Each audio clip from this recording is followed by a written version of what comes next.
और हर बुधवार दिन में 1:30 बजे सिर्फ डीडी उर्दू।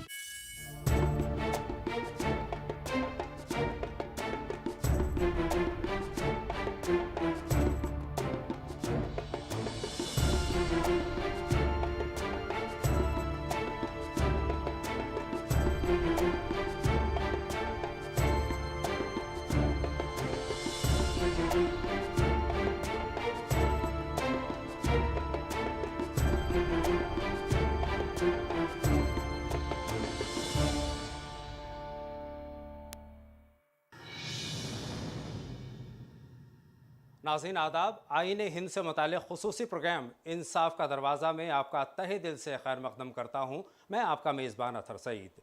नाज़रीन, हमारा आज का मौजू है गिरफ्तारी।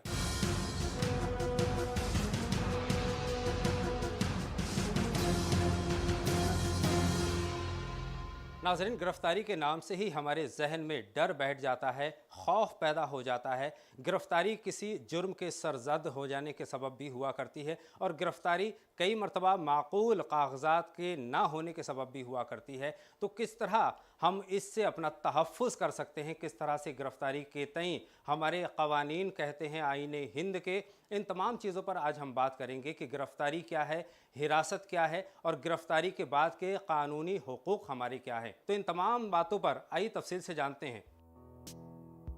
जब पुलिस किसी शख्स को गिरफ्तार करती है तो उसे गिरफ्तारी की वजह बताना जरूरी होता है।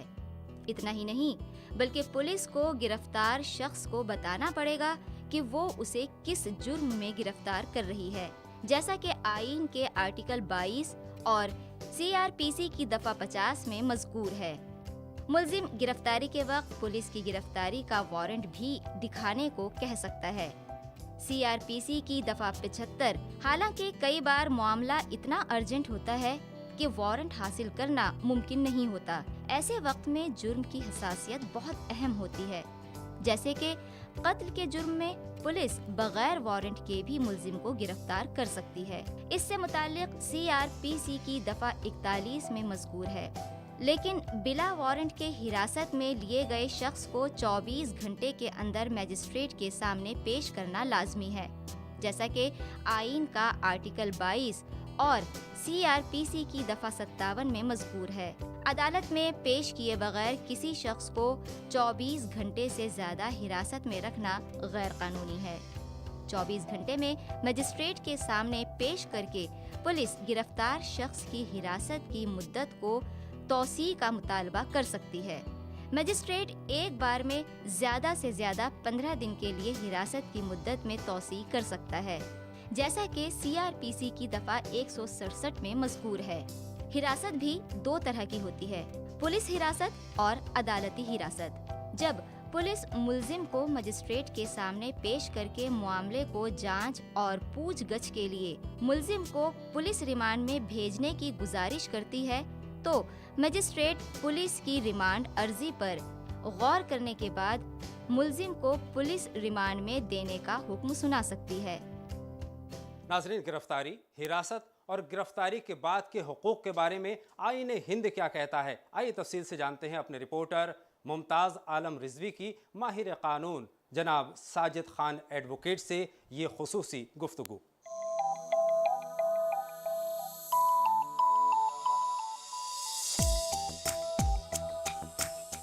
गिरफ्तारी से मुताल्लिक हमारा ये प्रोग्राम जारी है। तो साजिद साहब, मैं आपसे ये जानना चाहता हूँ कि गिरफ्तारी क्या चीज़ है और ये किन सूरतों में अमल में लाई जाती है। ये आपने बहुत अच्छा सवाल किया, क्योंकि बहुत ज़रूरी है, पब्लिक को इसके बारे में मालूमात होनी चाहिए। गिरफ्तारी कई तरह से होती है। नंबर 1 तो गिरफ्तारी ये होती है कि मान लीजिए कोई भी कॉग्निजेबल ऑफेंस पुलिस को रिपोर्ट किया जाता है कि फ़लाँ जगह ये वारदात हो। आइदर वो पुलिस के ज़रिए, मतलब टेलीफोन के ज़रिए भी हो सकती है, थाने में जाकर के भी हो सकती है, या रोड पे भी कहीं पे अगर आदमी कोई है वो इन्फॉर्मेशन किसी भी पुलिस वाले को दे सकता है। तो उस पुलिस वाले की ज़िम्मेदारी है कि जो प्रॉपर उसका ऑफिसर है उसको वो इन्फॉर्म करे कि वहाँ पे ये वारदात है और आप इसको अमल में लाइए और शुरू कीजिए।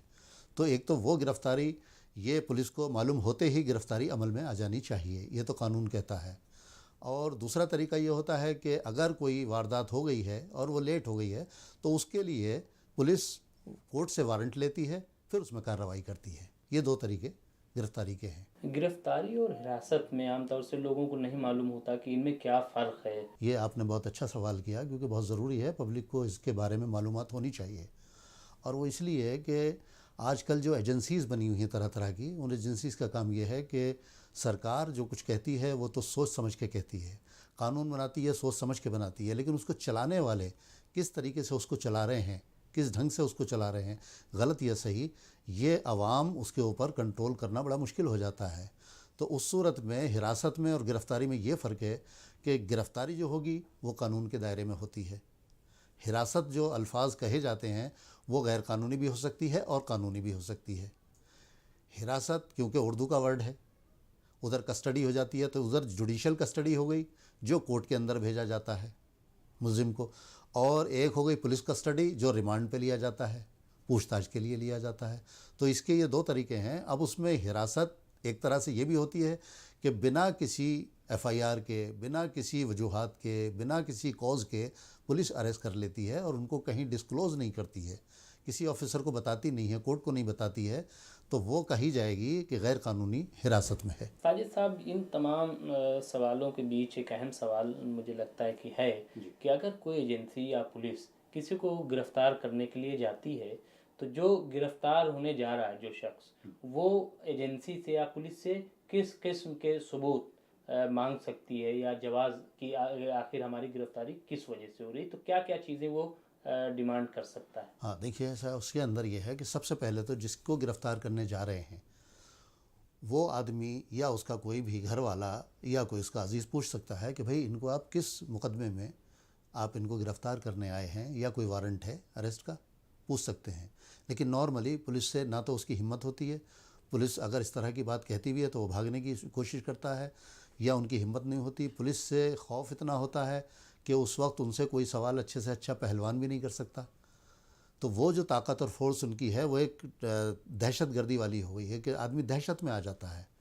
अलबत्ता ऐसी सूरतों में यही हुआ है कि जब भी मौका मिला और लोग अगर वहाँ तक पहुँच गए उसको गिरफ़्तार करने से पहले, ले जाने से पहले, या उस जगह से कहीं उसको तब्दील करने से पहले लोग पहुँच गए, तब वो मिल करके पूछ लेते हैं उनसे कि भाई इसको किस मुकदमे में गिरफ़्तार कर रहे हैं। तो नॉर्मली उन केसेस में उसको छोड़ना पड़ा है अगर कुछ उन पर नहीं निकला है। लेकिन जिस केस में अगर कुछ है और वाकई उसके ख़िलाफ़ सबूत हैं, तो फिर पुलिस को इस तरह की हरकत नहीं करनी चाहिए। वो तो सीधे थाने में जाएगी और कहेगी भाई आप फ़लाँ आदमी को हमें पकड़ना। आदमी कानून से कहाँ तक भागेगा, पुलिस से नहीं भाग सकता।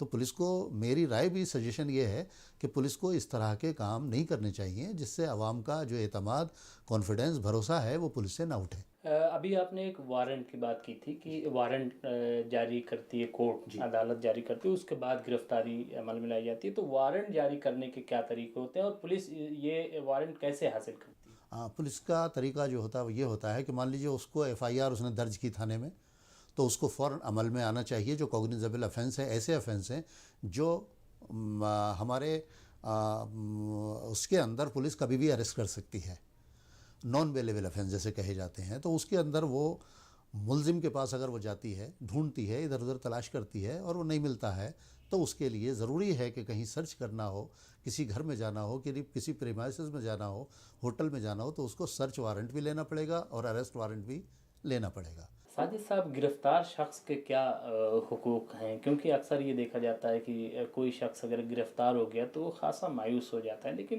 कानून में जाहिर से इसके लिए भी कोई जगह होगी, तो वो क्या चीज़ है कि जिसका वो इस्तेमाल कर सकता है? हाँ, ये बहुत इंपॉर्टेंट सवाल इसलिए है कि देखिए, सुप्रीम कोर्ट ने बड़ा लैंडमार्क जजमेंट नीना बलसारा के केस में जो दिया था, उसके अंदर 20 गाइडलाइंस दी हुई हैं। उन 20 गाइडलाइंस को पूरा एक बड़े फ्रेमवर्क में लगा करके हर थाने के अंदर लगाया गया है। और उन गाइडलाइंस के अंदर जो मोटी मोटी इंपॉर्टेंट बात यह है, सारी तो बताना इस वक्त कम है तो मुनासिब नहीं होगा, लेकिन ये इम्पोर्टेंट ये है कि पुलिस अरेस्ट करने के फ़ौरन बाद उसके किसी रिलेटिव को या उसके किसी बताए हुए वकील को या किसी और ऐसे आदमी को इन्फॉर्म करना बहुत ज़रूरी है कि ये आदमी हमने कस्टडी में लिया है, आप इनसे आके बात भी कर सकते हैं, आप मिल सकते हैं, या कानूनी चाराजोई के लिए आपको आके आप काम करें। उसके साथ साथ इसी तरह से कि कोई उसके साथ मारपीट नहीं होगी, उस पर कोई दबाव नहीं डाला जाएगा, उसके साथ कोई ज़्यादती नहीं होगी। तो बहुत सी बातें ऐसी हैं जो सुप्रीम कोर्ट ने बाकायदा उनको ये हिदायत दी है कि सारे थानों के अंदर उसको लिख करके बोर्ड जो साइन बोर्ड होता है उसको लगाया जाए ताकि आदमी आने के बाद उसको देखे और एफआईआर की कॉपी फ़ौरन उनको देनी चाहिए, जो नॉर्मली हम देख रहे हैं कि नहीं देती है पुलिस। मैं एक इम्पॉर्टेंट बात कहूँगा कि जैसे ही गिरफ़्तार होता है उस सूरत में उसके घर वालों को, मोहल्ले वालों को, जानकारों को सबसे पहले ये करना चाहिए कि फ़ौरन टेलीग्राम करें गवर्नमेंट ऑफ इंडिया को भी, एलजी को, लेफ्टिनेंट गवर्नर, होम मिनिस्टर, किसी को भी ऐसी अथॉरिटी को करें जिससे उनके पास रिकॉर्ड हो जाए कि फ़लाँ वक्त में ये उठाया। और अगर लोकल थाना पास में है तो उसको भी जाके इन्फॉर्म करें, दर्ज कराएं अपनी रिपोर्ट कि इस वक्त उठाया, ताकि जो वक्त उठाने का है जो भी चीज़ वो अगर उसके ख़िलाफ़ एफआईआर या कोई कानूनी चाराजोई अगर वो करेंगे या दर्ज करने की कोशिश करेंगे तो उसके बाद में ही करेंगे, उससे पहले नहीं करेंगे। इस सूरत में उस आदमी का बचाव हो सकता है कि जब तक इसको उठाया था उस वक्त टेलीग्राम आया, उससे पहले कोई मुकदमा दर्ज नहीं था, उसके ख़िलाफ़ कोई सबूत नहीं था, जो कुछ तैयार किया है वो बाद में किया है। उस सूरत में आदमी को बहुत से केसेस में ऐसा हुआ है कि वो छूटे हैं। अब सवाल किया आपने कि छूटने के बाद क्या करना चाहिए, तो बाद के छूटने के बाद वो तो एक लंबा पीरियड है, उसके अंदर जो उसने वक्त गुजारा है वो सारा रिकॉर्ड हो गया। उस रिकॉर्ड को लेकर के कंपनसेशन के लिए, डैमेजेस के लिए और उसकी जो बेइज्जती हुई है, उसके साथ harassment, torture, mental torture, different tortures हुए हैं, उसके लिए वो कानूनी चारागोई करके अपना डैमेजेस ले सकता है, कानूनी अधिकार है। इन तमाम सवालों के बीच साजिद साहब मैं ये सवाल करना चाहता हूँ कि आवाम को इस ताल्लुक़ से कैसे बेदार किया जा सकता है और एनजीओज़ और जो हमारी तंजीमें हैं वो इसमें क्या रोल अदा कर सकती हैं, और हमारा ये प्रोग्राम जो दिखाया जा रहा है ये कितना माविन साबित होगा। देखिए, आपने बड़ा अच्छा सवाल किया है। तंजीमों के हवाले से, एनजीओज़ के हवाले से ये बहुत अहम साबित हो सकता है। इसलिए साबित हो सकता है कि जो भी कानून है उसको हमें, जो हुकूक हैं लोगों के, उसको हमें पहुंचाना है। तो पहुंचाने के लिए उन तंजीमों के अगर हवाले से, उनके ज़रिए से भी पहुंचाना चाहेंगे तो बहुत मदद उनको मिलेगी। दूसरी बात एक ये है कि तंजीमें पब्लिक से जुड़ी रहती हैं और उनके जुड़ने का मकसद ये होता है कि हम आवाम को ज़्यादा से ज़्यादा फ़ायदा कैसे पहुंचा सकें। तो वो फ़ायदा उससे डायरेक्ट वो पहुंचा सकते हैं, क्योंकि आपका प्रोग्राम मान लीजिए 1 लाख आदमी देख रहे हैं, 2 लाख आदमी देख रहे हैं, लेकिन उसके बावजूद एनजीओ जो जुड़ी हैं वो तो अपने मैसेज को लगातार पहुंचाती रहती हैं और आपका ये इसको कैरी ऑन करेगा एनजीओज़ तक, एनजीओज़ फिर पब्लिक तक। तो ये एक मल्टी पर्पज़ हो जाएगा और इसे बहुत फैलेगा, बहुत फ़ायदा करेगा। एनजीओज़ जो होती हैं वो पब्लिक से डायरेक्ट जुड़ी होने की वजह से उनकी हिम्मत होती है कि वो जाके थाने में भी, जेल में भी, कोर्ट में भी एप्लीकेशन लगा सकते हैं। अकेला आदमी कहाँ लगाएगा, उसके पास इतने पैसे कहाँ हैं। अगर उसकी गिरफ्तारी ऐसी है, उसके पास पैसे नहीं है लड़ने के लिए, उसके पास ज़राए नहीं है, वकील नहीं है करने को, तो वो कैसे करेगा। एनजीओज़ कलेक्टिवली ये काम कर सकती हैं और जितने काम हुए हैं ये सब एनजीओज़ के थ्रू हुए हैं। जैसा कि मैंने सुप्रीम कोर्ट के हवाला नीना बलसारा का दिया, वो भी एक इसी तरह की एनजीओज़ खड़ी हुई थी, उसने उसके लेडीज़ के बारे में जो जेल के अंदर अत्याचार किया था उसके आवाज़ उठाई और फिर सुप्रीम कोर्ट ने गाइडलाइंस लेट डाउन की उसके ऊपर और उनसे बहुत फ़ायदा पहुंचा। इतना फ़ायदा पहुंचा कि पुलिस अब उसमें कम से कम 80% वो हरासमेंट, टॉर्चर और ये जो होता था उसको रोकना पड़ा है पुलिस को। तो एनजीओज़ का बहुत बड़ा रोल है और उसी को, एनजीओज़ को बेदार करने के लिए आपका बहुत बड़ा ये प्रोग्राम जो है ये माविन साबित होगा, इसको एक जो है मील का पत्थर साबित होगा। और मेरी उम्मीद है कि आप इसको और इसी तरह से आगे बढ़ाते रहिए, चलते रहिए। हम लोगों की जहाँ जहाँ भी ज़रूरत होगी हम आपके साथ हैं, हम चलने को तैयार हैं और मैं आपको बड़ी इसकी शुभकामनाएं देता हूँ। आपने ये काम शुरू किया है और ये बहुत आगे जाएगा, बहुत अच्छा चलेगा, बहुत फ़ायदा पहुँचेगा आवाम के लिए ख़ास तौर से। जी बहुत बहुत शुक्रिया। नाज़रीन, गुफ्तगू में अभी आपने माहिर क़ानून जनाब साजिद ख़ान एडवोकेट से हमारे रिपोर्टर की ये गुफ्तगू, ख़ास गुफ्तगू सुनी, जिसमें आपने जाना कि गिरफ़्तारी क्या है, गिरफ़्तारी के बाद हिरासत में क्या कानून कहते हैं और गिरफ़्तारी के बाद के हुकूक क्या हैं, आपने बहुत तफसील से जाना। नाज़रीन, आपने ये भी देखा कि गिरफ़्तारी कब अमल में लाई जाती है, हिरासत क्या होती है और गिरफ़्तारी के बाद के हुकूक क्या हैं और गिरफ़्तार शुदा शख्स कब लीगल एड की मांग कर सकता है, यानी कब अपने कानूनी मदद लेने के हक़ का इस्तेमाल कर सकता है, आपने अभी देखा। नाज़रीन, जिस तरह हिरासत, गिरफ़्तारी और गिरफ़्तारी के बाद के कानून को लेकर हमारे जहन में मुख्तलिफ़ किस्म के सवालात उभरते हैं और हमारा जहन चाहता है उनके जवाब, उसी तरह कानून की पढ़ाई पढ़ने वाले जो तालिब इल्म हैं उनके जहन में भी सैकड़ों हज़ारों सवाल गूंजते हैं और वो चाहते हैं कि उनके बहुत ही तसल्ली बख्श उनको जवाब दिए जाएँ। तो नाज़रीन, आइए देखते हैं अपने अगले सेगमेंट रूबरू में तालिब इल्मों के सवाल और सीनियर एडवोकेट्स के तसल्ली बख्श जवाब।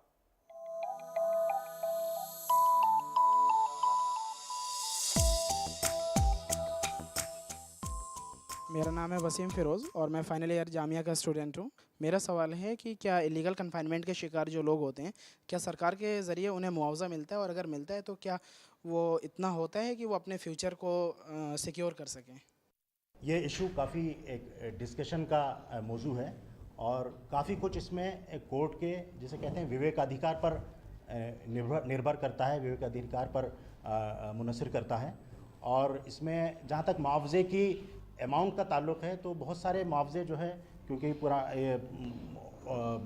आउटडेटेड लॉज हैं और तो बहुत उसकी राशि, उनका अमाउंट काफ़ी कम है।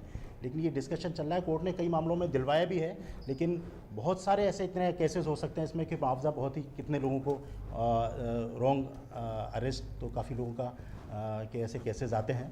तो ये काफ़ी कुछ जो है विवेकाधिकार पर ही निर्भर करता है। मेरा नाम आमना खान है, मैं जामिया BLLB 4th ईयर की स्टूडेंट हूँ। मेरा सवाल ये है कि अगर किसी शख्स को शक की बुनियाद पे अल्टीरियर मोटिव के साथ गिरफ़्तार किया जाता है तो ऐसे में खाकी अफसर के ख़िलाफ़ किस ज़ाब्ते में कार्रवाई की जानी चाहिए? अगर पुलिस ऑफिशियल ने उसका किसी बैड इंटेंशन से किया है, अगर उसका इंटेंशन काफ़ी इसमें डिपेंड करता है, उसका इंटेंशन ये था, उसके मालूम होते हुए अगर उसने उसको अरेस्ट किया है तो उसके ख़िलाफ़ कार्रवाई के वहाँ पर एक चांसेस हैं। लेकिन बहुत सारी चीज़ों में होता है कि कई लोग अरेस्ट होते हैं और उसमें हालात के तहत बहुत सारे लोग ऐसे भी हो जाते हैं जो कि इनोसेंट होते हैं, जो कि कोर्ट में कार्रवाई होती है और वो अपना पक्ष रखते हैं और उनको फिर कोर्ट रिलीज़ कर देता है। अगर कोई पुलिस ऑफिसर बैड इंटेंशन के साथ किसी को अरेस्ट करता है और वो मुजरिम या मुलजिम नहीं है, ये बाद में प्रूव होता है, तो उसके ख़िलाफ़ डिपार्टमेंटल कार्रवाई की जा सकती है। उसके लिए उसके डिपार्टमेंट के कंसर्न ऑफिसर्स को कंप्लेंट की जाए, ये सही तरीका ये है। उसके ऊपर अगर कोई एक्शन ना हो तो फिर 156(3) के लिए की हम कार्रवाई कर सकते हैं और कोर्ट में जा सकते हैं। मेरा नाम हफ्सा है, मैं जामिया LLB 4th ईयर की स्टूडेंट हूँ। मेरा सवाल ये है कि अगर कोई शख्स जो बेगुनाह है, उसे पता है कि वो बेगुनाह है और उसे पुलिस गिरफ्तार करने आती है और वो ये सुनकर भाग जाए, तो ऐसी हालत में उसका वकील उसके हक़ में क्या दलीलें पेश कर सकता है? किसी को भी अरेस्ट करने का इख्तियार उस केस के IO को होता है। ये इन्वेस्टिगेशन ऑफिसर की मर्ज़ी के ऊपर मुनहसर है कि वो किन हालात में क्या क्या उसके पास सबूत हैं, क्या क्या उसके पास उसने उस केस में इन्वेस्टिगेट किया है और वो अरेस्ट कर रहा है। और जो मुलजिम है, एक्यूज़ है, उसे ये लगता है कि ये जो कुछ भी मेरे साथ हो रहा है नाइंसाफ़ी है और गैर कानूनी है। अगर कोई मुझे इलीगल अरेस्ट कर रहा है तो उसका वकील उसकी एंटीसिपेटरी बेल के लिए जा सकता है और प्राइमा फेसाई में अगर केस नहीं बनता है तो उसे एंटीसिपेटरी बेल मिल जाएगी बहुत आसानी के साथ। मेरा नाम डॉक्टर मोहम्मद असद मलिक, मैं असिस्टेंट प्रोफेसर हूँ, faculty of law Jamia Millia Islamia. जो सवालात स्टूडेंट्स ने बेबुनियाद गिरफ्तारी और गैर कानूनी गिरफ्तारी से ताल्लुक़ पूछे और हमारे एक्सपर्ट ने जो आंसर दिए, तो जैसा कि वकील साहब ने बताया, काफ़ी सुप्रीम कोर्ट की गाइडलाइंस हैं इस पे। अभी 2011 का एक सुप्रीम कोर्ट का डिसीजन है, महबूब बादशाह वर्सेस NCT दिल्ली 2011, जिसमें जस्टिस मार्कंडे काटजू ने कहा था कि जो पुलिस है इसकी ड्यूटी है लोगों को प्रोटेक्शन देना। तो उन्होंने फैज़ अहमद फैज़ का एक शेर भी उसमें सेट किया था, बने हैं अहले हवस मुनसिब भी और मुद्दई भी। बने हैं अहले हवस मुनसिब भी और मुद्दई भी, किसे कातिल कहें और किसे वकील कहें, कि ये ड्यूटी है पुलिस की कि उन्हें बचाना, ना कि वही लोगों को पकड़ती है बेबुनियाद और मारती है। 1997 का डिसीजन 11 गाइडलाइंस है जो कि कहा गया पुलिस वालों से कि हनुमान चालीसा की तरह इसे याद कर लो। और मोस्ट ऑफ द गाइडलाइंस जो हैं वो आज की तारीख में 2005 और 2009 के क्रिमिनल लॉ अमेंडमेंट से CRPC में शामिल कर ली गई हैं। और जहाँ तक मुआवजे का सवाल है, वकील साहब ने बताया तमाम डिसीजंस हैं। कोई भी अगर गैर कानूनी गिरफ्तारी होती है तो ये कहा जाता है ये आर्टिकल 21 का वायलेशन है। Khatri versus state of Bihar 1981 के बाद से और अब तक तमाम ऐसे डिसीजंस आए, जैसा कि Nilabati Behera versus state of Orissa 1993, जिसमें कि कोर्ट ने 1,50,000 रुपीज़ कंपनसेशन अलॉट किया, रॉन्गफुल अरेस्ट थी। इसके अलावा Sube Singh versus state of Haryana 2006। तो ऐसी तमाम सुप्रीम कोर्ट के डिसीजन आए जिसमें कहा गया कि अगर गिरफ्तारी गैर कानूनी है तो उसे मुआवजा मिलेगा। साथ ही साथ जैसा कि हफ्सा ने सवाल पूछा कि अगर पुलिस वाले गिरफ्तार करने आते हैं और वो आदमी भाग जाता है तो क्या दलील दे सकता है। पहला जवाब तो ये है कि उस इंसान की ये ड्यूटी बनती है, जैसा कि हमारी CRPC में कहा गया है सेक्शन 36, 37 और 38, कि हम पहले तो असिस्ट करें पुलिस को। तभी पुलिस हमें असिस्ट कर सकती है, ना कि एकदम भाग जाना। आप अपने को बताओ कि हम बेगुनाह हैं, उसके बाद जैसा कि वकील साहब ने बताया वो आईओ जो इन्वेस्टिगेशन करेगा उसके बाद वो अपनी रिपोर्ट, उसके बावजूद भी अगर पुलिस आपको परेशान करती है और हरस करती है तो आपके पास ऑप्शन, जैसा कि वकील साहब ने कहा, आप इंक्वायरी में भी जा सकते हैं। साथ ही साथ ये फंडामेंटल राइट का वायलेशन भी होगा, डायरेक्ट 32 में आप सुप्रीम कोर्ट भी जाएंगे। तमाम सुप्रीम कोर्ट के ऐसे डिसीजंस आए हैं जिसमें कि रॉन्गफुल डिटेंशन के लिए, जैसा कि अभी 2012 का एक केस है, जैसा वकील साहब ने बताया, उसमें बरी कर दिया जाता है, Zulfikar Hussain versus NCT Delhi 2012। Pitampura blast 1997 में गिरफ्तारी होती है, रॉन्ग, और सेशन कोर्ट से उसे सज़ा भी मिल जाती है, हाई कोर्ट भी उसे कन्विक्ट कर देता है, लेकिन सुप्रीम कोर्ट कहता है कि ये ड्यू प्रोसेस ऑफ लॉ नहीं है, फेयर ट्रायल ये नहीं हुआ है, और इसलिए सारे कन्विक्शन को रिवर्स कर दिया जाता है और कहा जाता है कि या तो आप फ्रेश ट्रायल शुरू करिए और वरना इसे बेगुनाह को आप मत सताइए। साथ ही साथ रिहेबिलिटेशन की भी अब बात उठती है, जैसा वकील साहब ने बताया कि आप अगर किसी को गिरफ्तार करते हैं, उसकी ज़िंदगी के सबसे वैल्यूएबल पीरियड अगर वो जेल में गुजार देता है तो उसकी भरपाई कैसे होगी। तो ये कहा गया अभी सीआरपीसी में सेक्शन 357A ऐड हुआ है 2009 में, जिसमें कहा गया है कि विक्टिम को कंपेंसेशन दिया जाए। उसकी अमाउंट क्या होगी, जैसा कि वकील साहब ने कहा, तो उसकी amount it is up to the court of law. तो यहाँ पर सुप्रीम कोर्ट के अकॉर्डिंग टू डिसीजन, और जैसा कि हमारे एक्सपर्ट्स ने बताया, तमाम कानून हैं और लोगों को उसकी जानकारी अगर हो तो वो उसका पूरा फ़ायदा ले सकते हैं।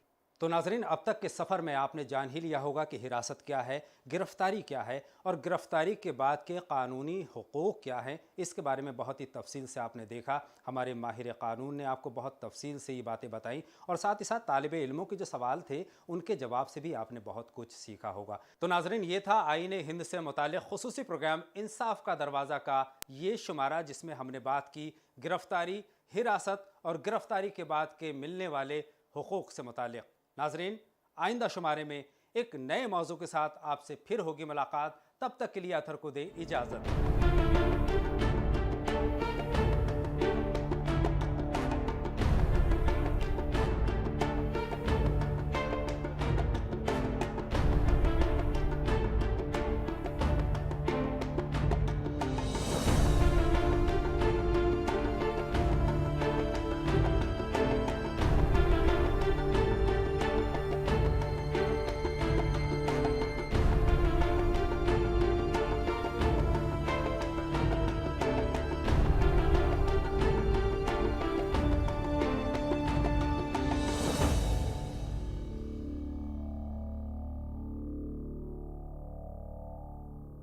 यहाँ हमारे शौहर नवाब वाजिद अली शाह का शासन है और उनके